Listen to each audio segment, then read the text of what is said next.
Fue también un 30 de diciembre cuando Franco, con su voz aflautada, hizo un anuncio histórico: todo ha quedado atado y bien atado.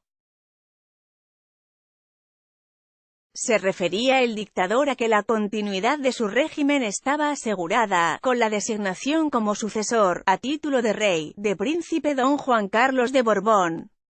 Pues ha sido también un 30 de diciembre cuando Pedro Sánchez ha representado ante los españoles su segura permanencia en la Moncloa al dar a conocer su programa de gobierno con su socio Pablo Iglesias, líder de Unidas Podemos.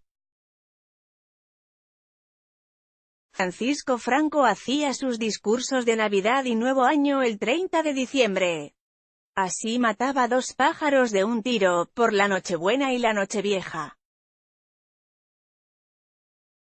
Muy en la tónica y en la estética de las dictaduras, el general hablaba el penúltimo día de cada año entre 40 y 50 minutos, de 10 de la noche hasta casi las 11. Era lo que él llamaba una conversación familiar con vosotros. Felipe VI suele emplear unos 12 minutos la noche del 24 de diciembre. Pero aquel discurso navideño de 1969, hace ahora 50 años, fue seguramente el más importante de su largo mandato, tanto como el que pronunció en 1939, el año del final de la Guerra Civil. Porque aquel 30 de diciembre de 1969, como seguramente ha sucedido subrepticiamente este 30 de diciembre con Pedro Sánchez, comenzó la cuenta atrás hacia un cambio de régimen. Nuestros descendientes comprobarán que la nueva monarquía española ha sido instaurada en virtud de 2 votaciones populares, dijo Franco. Añadió para gran sorpresa de los televidentes más avezados, cultos e informados: bien podemos decir que la instauración de nuestra monarquía cuenta con un respaldo popular prácticamente absoluto y desde luego muy superior al que tuvo en 1700 el rey Felipe V. Así como si en tiempos del primer Borbón, en los albores del siglo XVIII, hubiera podido votarse la llegada de un rey desde Francia, exactamente como no sucedió tampoco con la designación de Juan Carlos, heredero de Franco.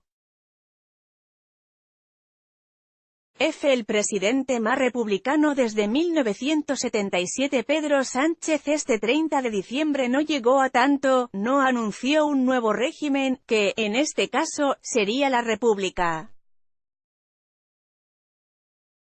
Pero no es aventurado, suicida ni febril concluir que si este gobierno fructifica finalmente, y Sánchez es investido presidente de la nación, de naciones, será el más republicano del periodo democrático iniciado en 1977 y el principio de otra historia.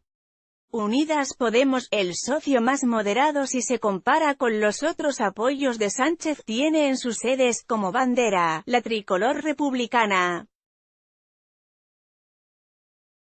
Algo su color identificador es el morado, no el rojo o el amarillo. Hace unos meses, en Eibar, Pablo Iglesias, el próximo vicepresidente del gobierno, unió su modelo político y de país en una sola frase. El espíritu republicano nos puede dar las claves para construir la plurinacionalidad y fraternidad popular. Sobra explicar, en el caso de ERC, Esquerra Republicana de Cataluña, que forma parte de la gavilla republicana a la que Pedro Sánchez ha unido su suerte con tintes incendiarios.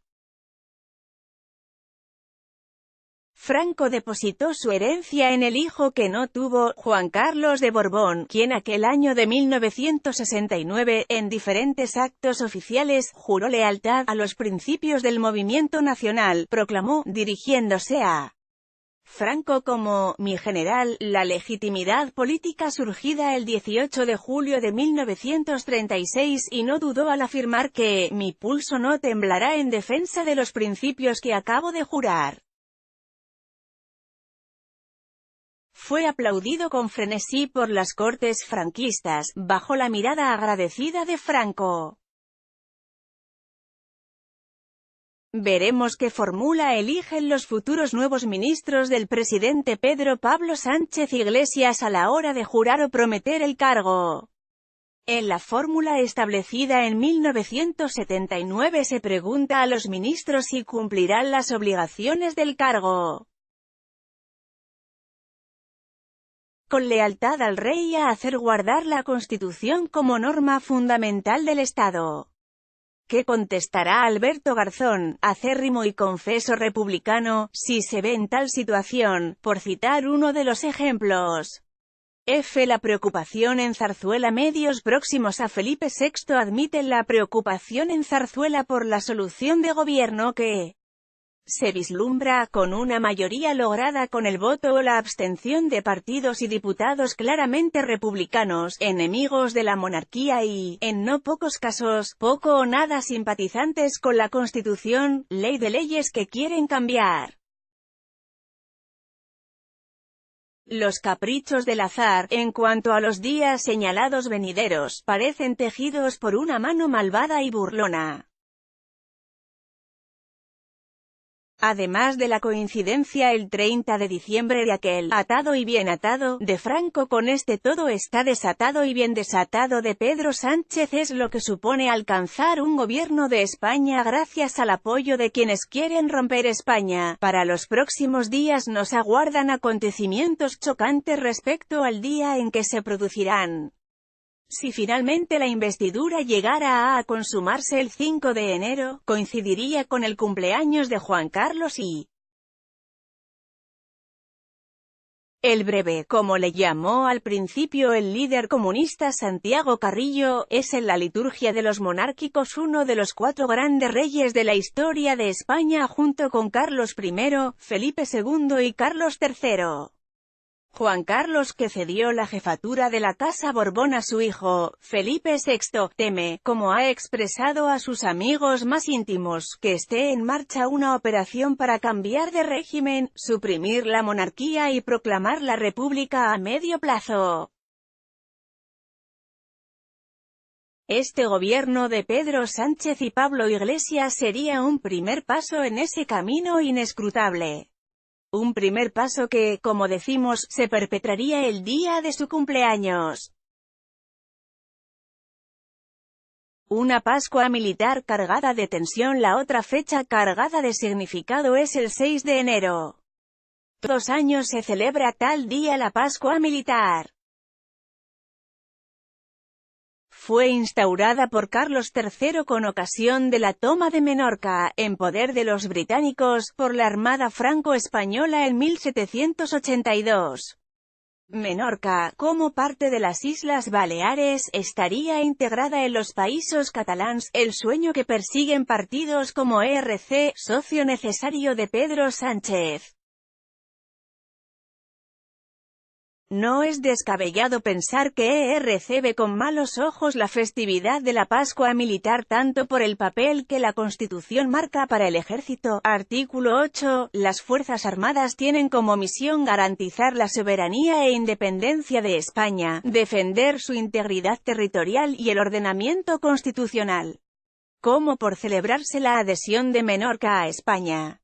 Casa Real. De hecho, las intervenciones del rey están cargadas de poesía y alabanzas hacia símbolos como la bandera y el ejército. En la Pascua militar anterior, Felipe VI recordó a sus queridos compañeros la celebración del 175 aniversario del uso de la bandera rojigualda por los 3 ejércitos, convirtiéndose así en la enseña nacional.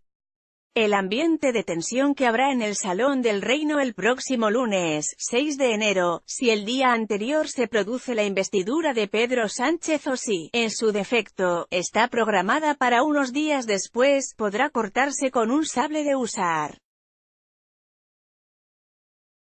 Y allí estará, precisamente, el culpable de todo, el presidente Sánchez. A veces la historia se te cae encima así como las fechas vienen mal dadas.